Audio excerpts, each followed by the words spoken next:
जम्मू कश्मीर में आतंक के खात्मे को लेकर सेना का ऑपरेशन ऑल आउट लगातार जारी है। आज एक बार फिर सेना को आतंक के खात्मे के मिशन में बड़ी कामयाबी हाथ लगी है। दक्षिण कश्मीर के पुलवामा जिले में मित्रीगम इलाके में आतंकवादियों और सुरक्षा बलों के बीच मुठभेड़ में 2 आतंकवादी मारे गए और एक जवान घायल हो गया। यह जानकारी पुलिस अधिकारियों ने गुरुवार को दी। पुलिस ने कहा एक और आतंकवादी मारा गया, जिससे मारे गए आतंकवादियों की कुल संख्या 2 हो गई है। ऑपरेशन खत्म हो गया है।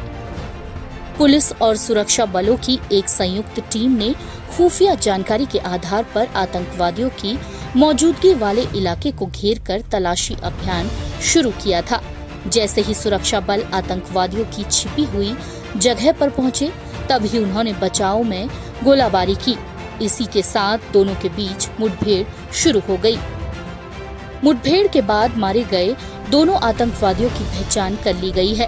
पुलिस ने जानकारी देते हुए बताया कि मारे गए दोनों आतंकवादी इस साल मार्च और अप्रैल के दौरान पुलवामा जिले में जम्मू कश्मीर से बाहर के प्रवासी मजदूरों पर हुई आतंकी हमलों में शामिल थे। दोनों मारे गए आतंकवादियों की पहचान स्थानीय आतंकवादी एजाज हाफिज और अल बद्र संगठन के शाहिद अयूब के रूप में हुई है। इन आतंकियों के पास से 2 राइफलें भी बरामद हुई हैं।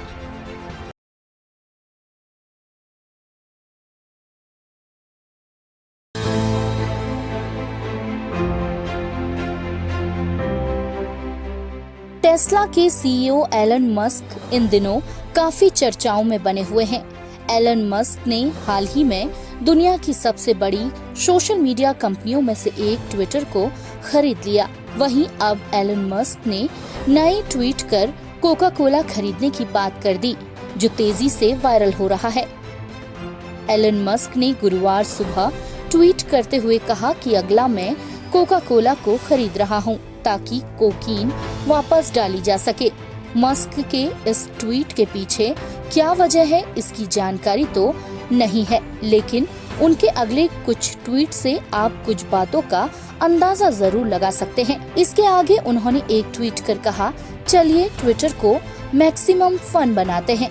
इसके बाद उन्होंने एक स्क्रीनशॉट शेयर करते हुए लिखा, मैं चमत्कार नहीं कर सकता। आपको बता दें, एलन मस्क ने ट्विटर को $44 बिलियन में खरीदा है। जानकारी के मुताबिक एलन मस्क ने कुछ समय पहले ट्विटर की 9% हिस्सेदारी खरीदी थी, जिसके बाद अब उन्होंने ट्विटर का 100% स्टेक हासिल कर लिया है।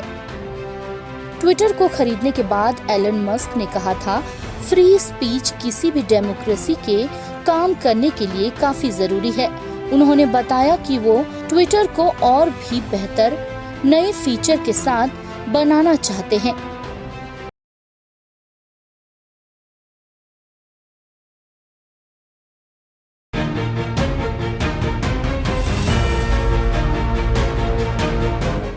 देश में पेट्रोल और डीजल की बढ़ती कीमतों का असर न सिर्फ आम लोगों पर पड़ रहा है, बल्कि इसकी वजह से खाद्य पदार्थों की कीमतें भी महंगी हो रही हैं।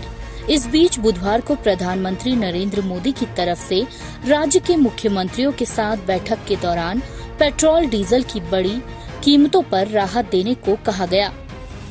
कुछ राज्यों ने तो अपने यहाँ टैक्स कम कर दिया, लेकिन कुछ राज्यों ने अपने लोगों को इसका लाभ नहीं दिया। वहीं अब पीएम मोदी के पेट्रोल डीजल की कीमतों को लेकर हालिया बयान के बाद राजनीति तेज हो गई है। बिजली संकट को लेकर विपक्ष मोदी सरकार पर तीखा प्रहार कर रहा है। कांग्रेस नेता राहुल गांधी ने भी इस मुद्दे पर मोदी सरकार पर निशाना साधते हुए कहा कि भारत बिजली संकट का सामना कर रहा है। ज्यादा राज्यों में लोग 8 घंटे बिजली कटौती झेलने को मजबूर हैं। मैंने मोदी सरकार को चेतावनी दी थी कि कोयले के स्टॉक की कमी से देश को परेशानी होगी। इस मुद्दे पर चर्चा के बजाय सरकार ने खंडन जारी कर दिया। दूसरी ओर पश्चिम बंगाल की मुख्यमंत्री ममता बनर्जी ने बुधवार को पलटवार करते हुए कहा कि उनकी सरकार पिछले 3 साल में पेट्रोल डीजल की कीमतों को काबू रखने के लिए 1,500 करोड़ रुपए खर्च कर चुकी है। उन्होंने आगे कहा कि हमारा वादा है कि अगर केंद्र सरकार हमारी बकाया राशि का भुगतान करती है तो पश्चिम बंगाल सरकार आगे 5 सालों के लिए पेट्रोल और डीजल से सभी टैक्स में छूट देगी। गौरतलब है कि देश में इस समय 10 दिनों का ही कोयले का स्टॉक बाकी रह गया है। केंद्र सरकार यूक्रेन रूस की जंग को इसके लिए जिम्मेदार बता रही है। देश के बिजली संकट पर केंद्रीय कोयला मंत्री प्रहलाद जोशी ने कहा कि रूस से गैस की आपूर्ति ठप हो गई है। हालांकि थर्मल पावर प्लांट में 21 मिलियन टन कोयले का स्टॉक है, जो 10 दिन के लिए काफी है। कोल इंडिया को मिलाकर भारत के पास कुल 30 लाख टन का स्टॉक है। ये 70 से 80 दिन का स्टॉक है।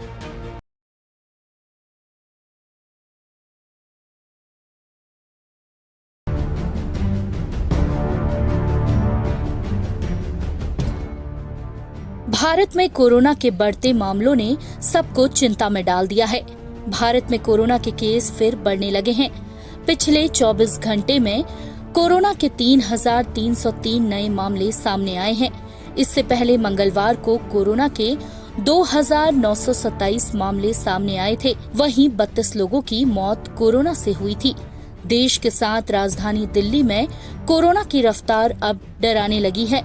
लगातार 6 दिन से हर रोज 1,000 से ज्यादा नए मामले सामने आ रहे हैं। दिल्ली में बुधवार को कोरोना के 1,367 मामले सामने आए थे, जबकि एक मरीज की मौत हुई थी। देश में बढ़ते कोरोना मामलों को देखते हुए कई राज्य सतर्क हो चुके हैं। मई में उत्तराखंड में 4 धाम की यात्रा शुरू होने जा रही है। यात्रा में कोरोना प्रोटोकॉल्स की सख्ती से पालन हो, इसलिए राज्य सरकार द्वारा गाइडलाइन जारी कर दी गई है। सरकार ने सभी यात्रियों के लिए कोरोना टेस्ट अनिवार्य कर दिया है। अब राज्य सरकार की तरफ से ये सख्ती इसलिए की जा रही है क्योंकि 2 साल बाद फिर बड़े स्तर पर 4 धाम यात्रा की शुरुआत की जा रही है। गौरतलब है कि देश और दिल्ली में लगातार बढ़ते कोरोना मामलों ने सबकी चिंता बढ़ा दी है। प्रधानमंत्री नरेंद्र मोदी ने बुधवार को राज्यों के मुख्यमंत्री से बैठक के दौरान कहा कि खतरा अभी टला नहीं है और सबको सावधान रहने की जरूरत है। इसलिए हम सबको भी सावधान रहने की जरूरत है।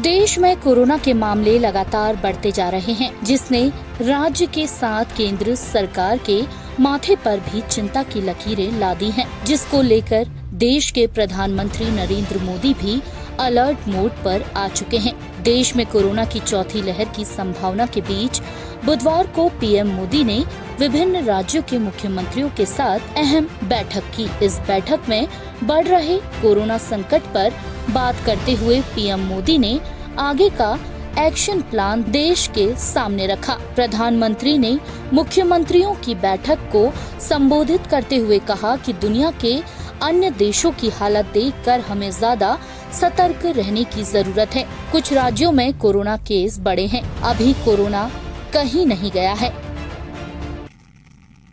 ये स्पष्ट है कि कोरोना की चुनौती अभी पूरी तरह से टली नहीं है। ओमिक्रॉन और उसके सब वेरिएंट्स किस तरह गंभीर परिस्थिति पैदा कर सकते हैं, ये यूरोप के देशों में हम देख रहे हैं। पिछले कुछ महीनों में कुछ देशों में इन सब वेरिएंट्स की वजह से कई सर्ज आए हैं। हम भारतवासियों ने कई देशों की तुलना में अपने देश में हालात को काफी बेहतर और नियंत्रण में रखा है।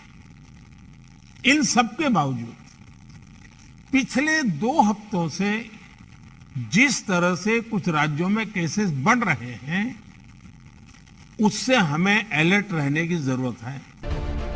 वैसे आज मौका तो कोरोना पर मुख्यमंत्रियों की मीटिंग का था, लेकिन पीएम मोदी ने न सिर्फ पेट्रोल डीजल के बढ़ते हुए दामों का जिक्र छेड़ा, बल्कि इस मामले में गेंद भी विपक्षी दलों के मुख्यमंत्रियों के पाले में डाल दी।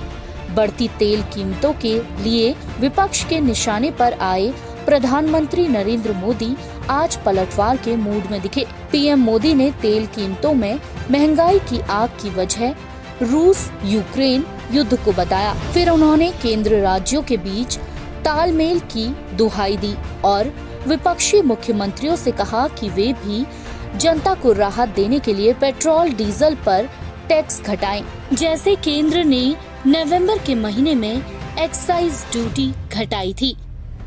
देशवासियों पर पेट्रोल डीजल की बढ़ती कीमत का बोझ कम करने के लिए केंद्र सरकार ने एक्साइज ड्यूटी में कमी की थी। पिछले नवंबर महीने में कम की थी। केंद्र सरकार ने राज्यों से भी आग्रह किया था कि वो अपने यहां टैक्स कम करे और ये बेनिफिट नागरिकों को ट्रांसफर करे। इसके बाद कुछ राज्यों ने तो भारत सरकार की इस भावना के अनुरूप यहां टैक्स कम कर दिया, लेकिन कुछ राज्यों द्वारा अपने राज्य के लोगों को इसका कोई लाभ नहीं दिया गया। इस वजह से पेट्रोल डीजल की कीमतें इन राज्यों में अब भी दूसरों के मुकाबले कहीं ज्यादा है। ये एक तरह से इन राज्यों के लोगों के साथ अन्याय तो है ही, साथ ही पड़ोसी राज्यों को भी नुकसान पहुंचाता है।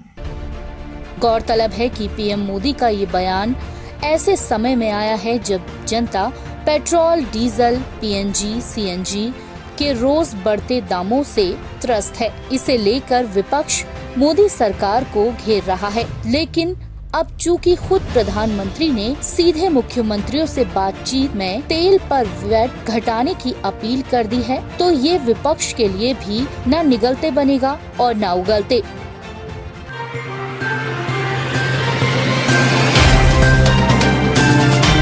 Subscribe now and press the bell icon. Never miss an update.